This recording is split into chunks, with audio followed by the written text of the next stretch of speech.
तो पॉलिटिकल पंडित ये मानकर चल रहे हैं कि 2024 में जिसके साथ ओबीसी होगा, यानी अदर बैकवर्ड क्लास होगा, वो सत्ता में आ जाएगा। तो क्या ये मानकर चला जाए कि इंडिया पॉलिटिकल फ्रंट में शामिल सामाजिक न्याय करने वाली पार्टियां क्या 2024 के लोकसभा चुनाव में मोदी जी के साथ ओबीसी वोट बैंक के सहारे प्राकृतिक न्याय कर देंगे? मैं हूं आपका दोस्त विजय विद्रोही। आप मुझसे जुड़ चुके हैं, इसके लिए आप सबका तहे दिल से शुक्रिया।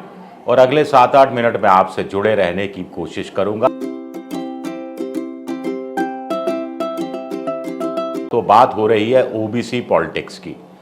ओबीसी में भी एक ऊंची जातियां हैं और एक निचली तबके की जातियां हैं, जिसे महापिछड़ा कह देते हैं।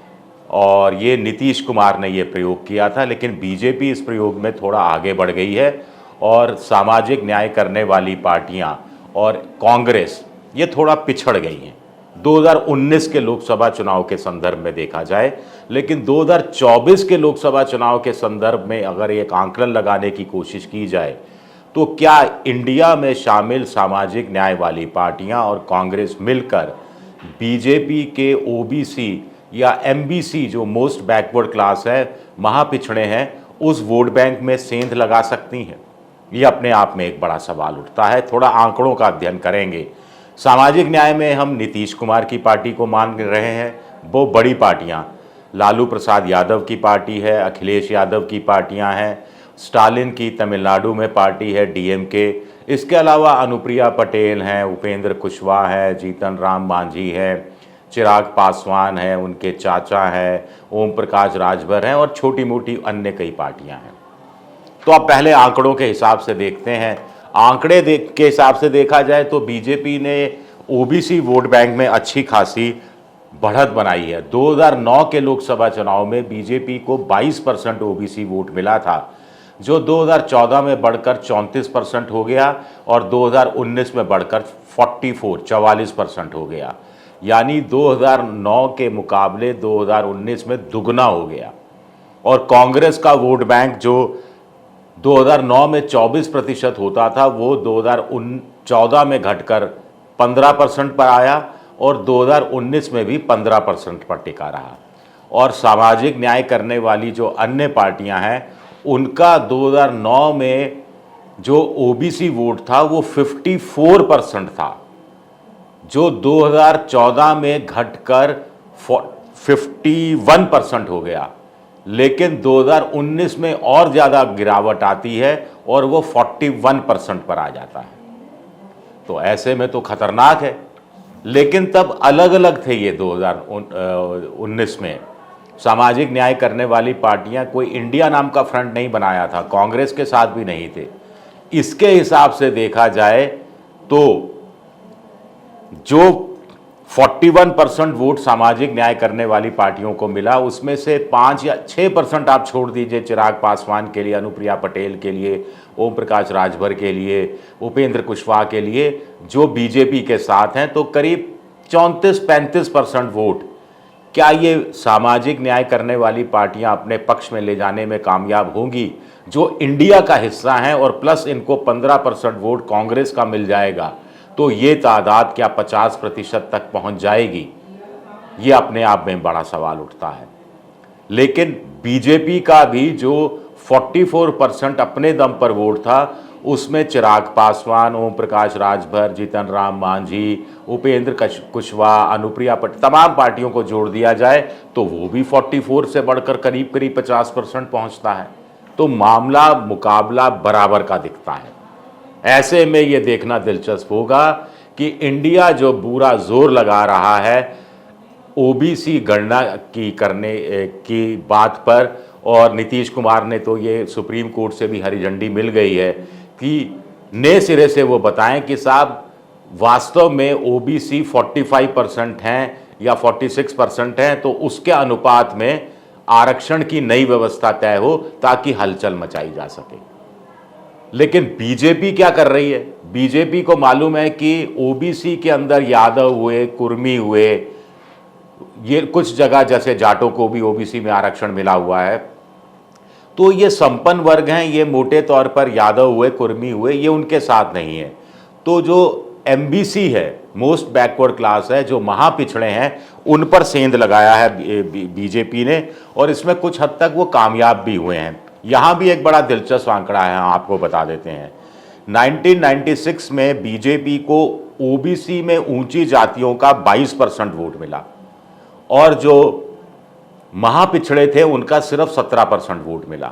लेकिन तस्वीर 2014 में बिल्कुल बदल जाती है, जब 30% ऊंची जातियों का, ओबीसी में से ऊंची जातियां का 30% वोट मिलता है, और 43% महापिछड़ों का वोट मिलता है बीजेपी को।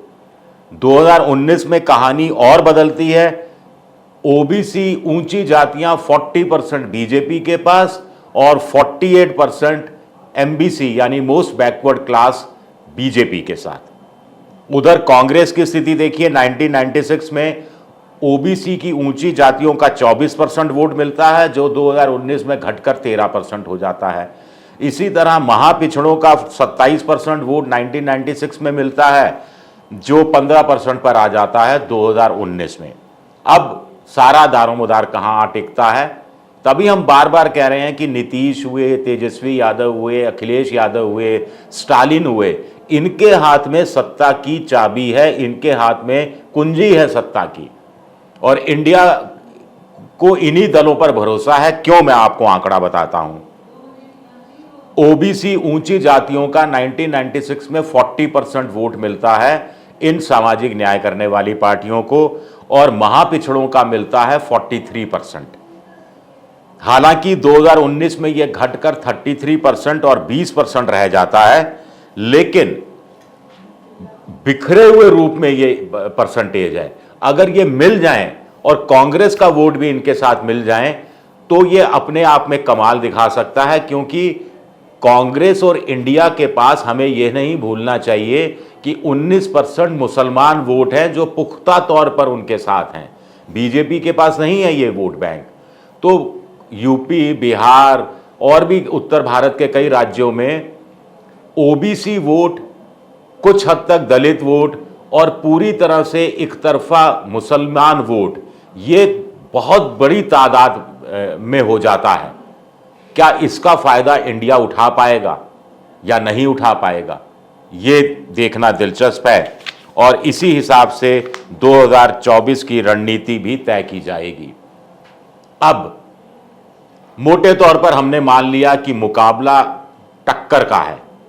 अगर ओबीसी की बात करें, बीजेपी के खाते में, अब एनडीए के खाते में करीब 50% ओबीसी वोट जा सकता है ओवरऑल, जिसमें ऊंची जातियां, नीची जातियां सब मिलाकर है।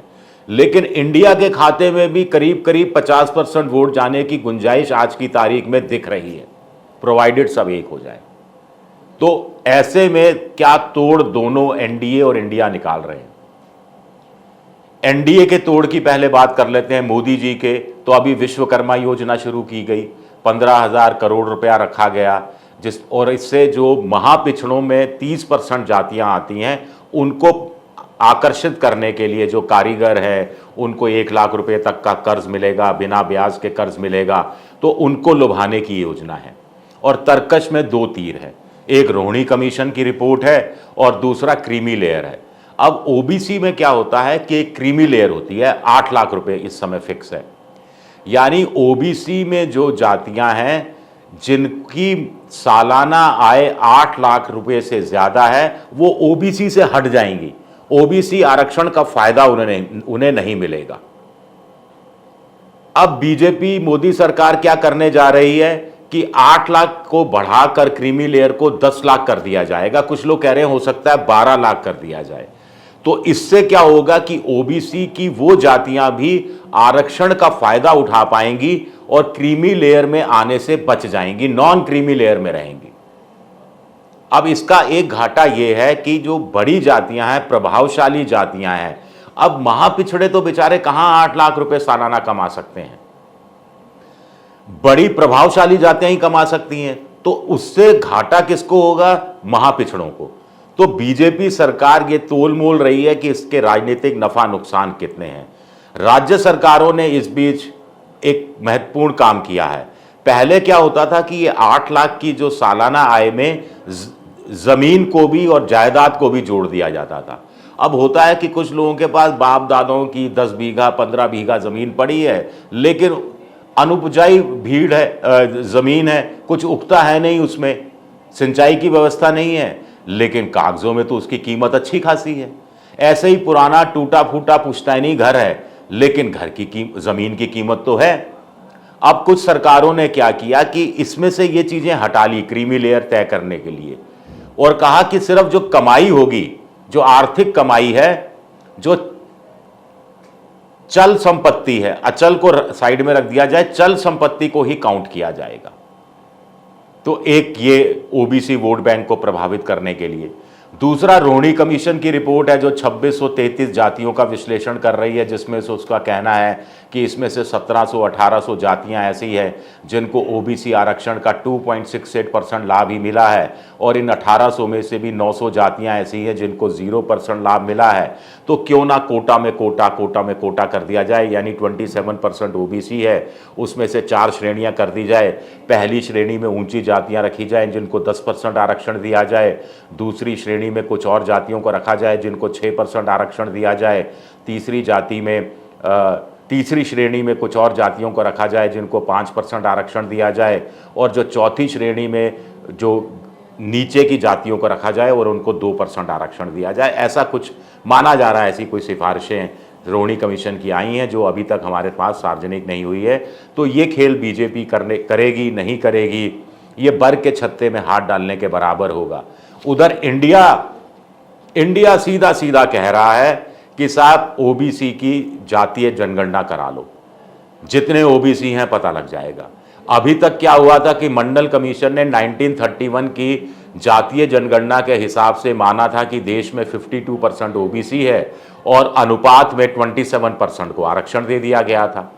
अब राहुल गांधी का कहना है कि जिसकी जितनी हिस्सेदारी उतनी उसकी भागीदारी, तो ऐसे में 45% माना जा रहा है मोटे तौर पर कि देश में ओबीसी हैं। तो 45% ओबीसी आरक्षण, ये मांग उठ सकती है और ये मांग भारी पड़ सकती है। तो क्या अंत में छोटा सा सवाल यही है कि जिसके साथ ओबीसी उसके साथ सत्ता, ये बात क्या बिल्कुल तयशुदा है? एक चीज। दूसरी चीज, क्या बीजेपी ने जो ओबीसी वोट बैंक में सेंध लगाई है उसमें दोबारा से इंडिया सेंध लगाने में कामयाब होगा? क्योंकि बीजेपी तो ब्राह्मण बनियों की पार्टी हुआ करती थी।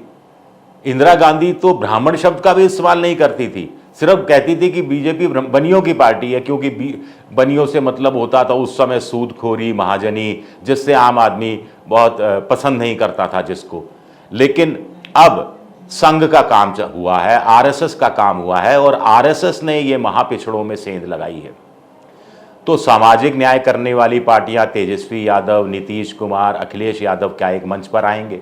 क्या हम उत्तर प्रदेश में देखेंगे कि ओबीसी राजनीति करने वाले नीतीश कुमार कहीं फूलपुर से चुनाव लड़ते हुए नजर आएंगे या फिर मिर्ज़ापुर से चुनाव लड़ते हुए नजर आएंगे, माहौल बनाने की कोशिश करेंगे? ये भी अपने आप में एक बड़ा सवाल उठता है। चलिए, मेरा ये वीडियो देखने के लिए आप सबका बहुत बहुत शुक्रिया। पसंद आए तो लाइक कीजिए, सब्सक्राइब कीजिए, शेयर कीजिए और घंटी जैसी आकृति बेल आइकन दबा दीजिए ताकि नया वीडियो आए तो आपको जानकारी मिल जाए।